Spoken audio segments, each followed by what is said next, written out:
सो liabilities में कौन कौन से टाइप की लायबिलिटीज होती है? लायबिलिटीज में सबसे पहली लायबिलिटी है capital. What is a capital? Capital means owners money invested into business. Owner का पैसा जो बिजनेस में लगा है उसे कहा जाता है कैपिटल। अब कैपिटल लायबिलिटी है कि एसेट है फिर? हाँ, अब यहाँ पे बहुत सारे लोगों का कंफ्यूजन होता है। लोग बोलते हैं कैपिटल को लायबिलिटी क्यों कहना है, कैपिटल को एसेट क्यों नहीं कहना है? क्यों? क्योंकि बोलते कैपिटल मतलब पैसा है, मैंने दिया हुआ पैसा है। तो पैसा तो आपने अब भी बताया था, something which can be converted to cash.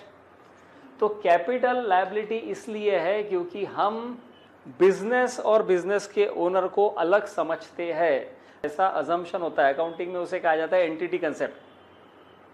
तो एंटिटी कंसेप्ट में हम ये मान के चलते हैं कि मैं और मेरा बिजनेस दोनों अलग अलग व्यक्ति है। मैंने बिजनेस को पैसा दिया मतलब मैंने दूसरे किसी व्यक्ति को, इंसान को पैसा दिया है, और ये दूसरे इंसान को पैसा दिया है तो वो कोई दान धर्म तो किया नहीं मैंने।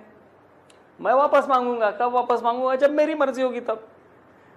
अब बिजनेस के एंगल से अगर हम सोचेंगे तो बिजनेस के एंगल से बिजनेस ने ये पैसा लिया है किसी पराये व्यक्ति से, दूसरे व्यक्ति से, तो ये बिजनेस की जिम्मेदारी है कि वो पैसे को वापस करे। So it is an obligation to pay for business to repay the money to the owner, so it is considered as a liability.